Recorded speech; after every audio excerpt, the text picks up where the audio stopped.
Well, job for life isn't really a term we use anymore as Australians face changing career more times in their lifetime than ever before.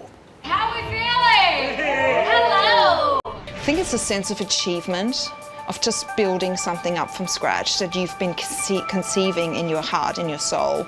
After a decade working in one of Australia's biggest banks, Michaela decided to chase her dream.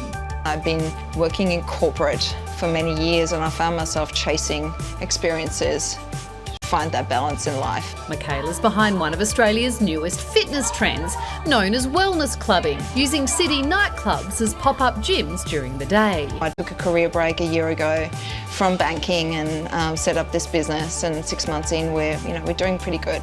How do you want to feel when you walk out?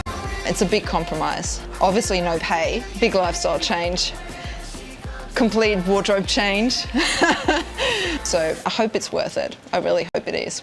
These days, Aussies will change careers around 5 times during their lives. 40 years ago, people changed careers about 1 or 2 times at most. Studying medicine has always been something that's been in the back of my mind. David ditched a job at the Defence Department in his late 30s to become a doctor. I was sick and had about 3 months off work, and it gave me a lot of space to sort of sit down and reflect on what I'd done in my career. I felt in a way that there was something that I was missing. He's one of a growing number of people giving up successful careers for something more satisfying. Just being there and being able to help people out when they are in difficult situations has been one of the most exciting and most rewarding and humbling experiences of the whole program. It was getting married and wanting to start a family that pushed John to give up on a job in a lab and become an art teacher.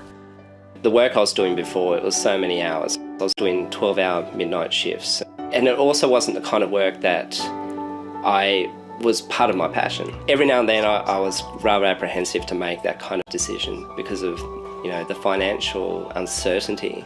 But once that was done, it was okay, and it became a lot more sort of comfortable as time went on. You can start really working those tones in an interesting way. We literally just become parents just a few days ago, but we made that decision that it's more important for us to grow up with our children growing up, and so that we can get a chance to see them grow.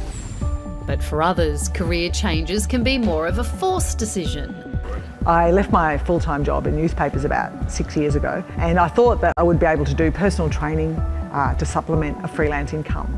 After a while it looked like there wasn't going to be so much freelancing. Misha used to be a journalist, but the downturn in newspapers meant that her passion for boxing slowly became a new career. It was a sort of little dip of the toe in the water rather than a big jump. So I didn't kind of project ahead into this big leap from one extreme to the other. It was kind of a gradual thing. It's the same for nearly 1 in 5 Australians who look for new work because of things that are outside of their control, like changes in industry. 1, 2, hook right, under, right. I used to sort of interview people to try and get something out of them, and I was always thinking about the structure of the story. And now it's kind of very open-ended, and my relationships with people are very different. For all of these, sea changes, the opportunity for adventure and their desire to follow their passions are reaping huge rewards. Corporate is hard, it's incredibly political. You work so hard and you get very little opportunity to excel. That's the beauty of what we're doing now. I get a lot of students who are a lot older, and they've been teaching me and reinforcing that importance of pursuing the stuff that you love, because life is too short. It doesn't feel like work to me 90% of the time. Every day I kind of feel relieved and grateful that this has happened. Job for life, Carrie. You're going to be sitting here a long time. Well, I've been a journalist since I was 18. I don't even know what else I do. I don't think I'm not good at anything. I wouldn't know what else to do if I had to change careers. You can do anything you want, Carrie. I like dancing. Can I dance full time? I don't know where. Well, dance us to the break, Carrie. What do you do if you change your career? I'll be a heckler. Can you make money from that? I'll find a way, but I imagine it is intimidating to change careers, but there are obviously ways to make it work. You never know what you'll stumble upon, as these people show. Exactly right. Wow. I'm going to go to a nightclub and work out now. Let's go. I'll see you there dancing.